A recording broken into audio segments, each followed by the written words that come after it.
Bonjour chers amis. La dernière fois, nous avons parlé des premiers pas du théâtre russe et de l'influence qu'il a éprouvée en grande partie de la théâtre français. Maintenant, nous allons parler du théâtre de Cerf sous le règne de Catherine II. Car cette période est tout à fait emblématique dans toute l'histoire du pays. Voilà, les relations de Catherine II et des Lumières français, Voltaire, Diderot, représentent toujours un thème social, un thème spécial. On sait que la souveraine avait été pendant longtemps en correspondance avec ces Lumières, qu'ils avaient d'ailleurs une autre opinion d'elle. À l'invitation de l'impératrice, Diderot même effectue un long chemin à Saint-Pétersbourg, son unique déplacement de sa vie, hors de France. Il s'est trouvé à Saint-Pétersbourg à partir du 11 juin 1773 jusqu'au 21 octobre 1774. Voilà. Par définition de Friedrich Engels, philosophe et théoricien socialiste allemand, la cour de Catherine II eût été transformée en capitale des gens cultivés de cette époque-là. Et particulièrement des Français. Ils réussissent à induire en erreur l'opinion publique au point que Voltaire et beaucoup d'autres préconisèrent la Sémiramis Nord et proclamèrent la Russie le pays le plus progressiste dans le monde entier, la patrie des principes libéraux et le combattant de la tolérance religieuse.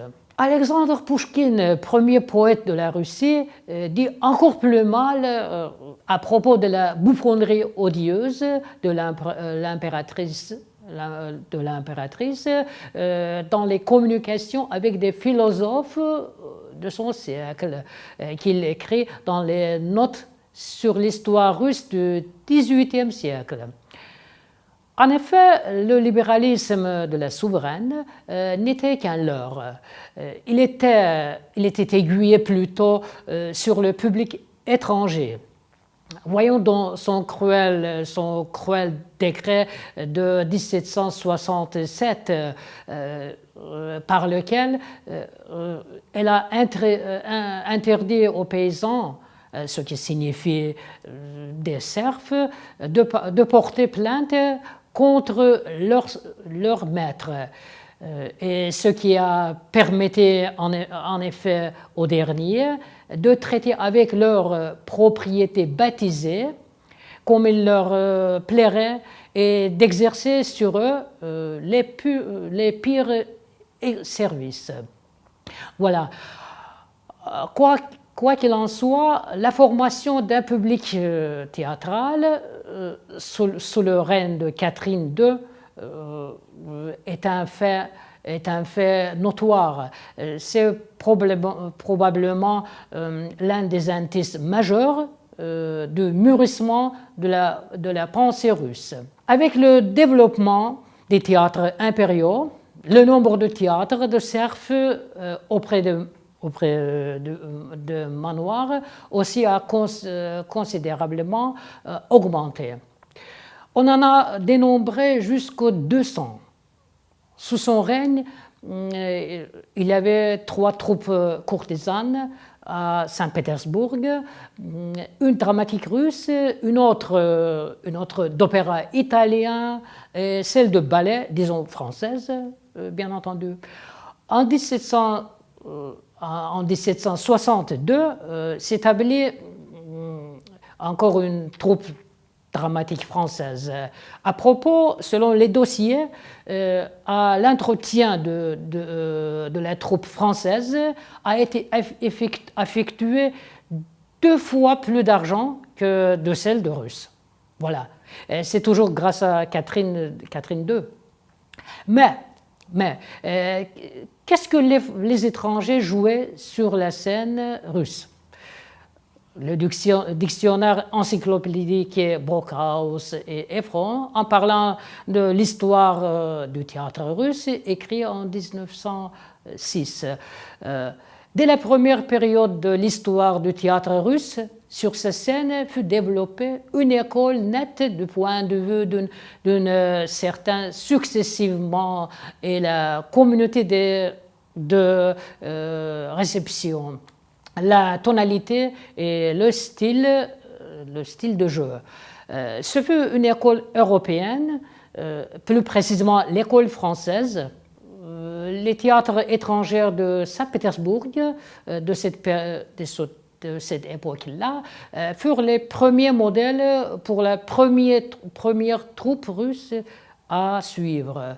Selon le témoignage des contemporains, la troupe française de Sérigny, composée d'artistes très talentueux, y fut surtout exceptionnelle. Voilà. Les spectacles dramatiques d'opéra et de ballet constituaient le fond du répertoire de ces théâtres. Parmi les pièces, il y avait en grande partie les fameuses œuvres des auteurs européens, principalement français, allemands et italiens, tels que Jean-Jacques Rousseau, Denis Diderot, Auguste von Kotzebue. L'influence de la comédie bourgeoise et de la comédie larmoyante française et du théâtre sentimental de Kotzebue, dramaturge allemand. Sur la préparation du théâtre demeure en Russie à l'époque était probablement encore plus forte. En effet, la souveraine attachait une grande importance au théâtre du point de vue de son action éducative. Mais cette prise de conscience a été purement théorique à cette époque. En réalité, le théâtre demeurait comme un divertissement raisonnable où les représentations, soit d'opéra, soit de ballet ou de drame, jouaient tout à fait le même rôle. Voilà. Tout de même, le théâtre a apparu comme le premier promoteur du caractère national en Russie. À l'égal des auteurs de l'Europe occidentale, cependant, déjà apparaissent des auteurs russes, tels que Alexandre Soumarakov, poète, dramaturge et fabuliste russe, qui a créé le théâtre classique en Russie, et Denis Fonvizine, le vrai créateur de la comédie russe, le seul aussi, qui soit maintenu à la scène et justifié encore par qualité littéraire de ses créations, l'intention des historiens et des critiques. Mais avant d'en arriver là, nous serons témoins d'un autre genre neuf aussi en Russie, et qui prendra d'emblée une allure maximale. C'est l'opéra comique dont nous allons parler un peu plus tard. Merci pour votre aimable attention. À bientôt.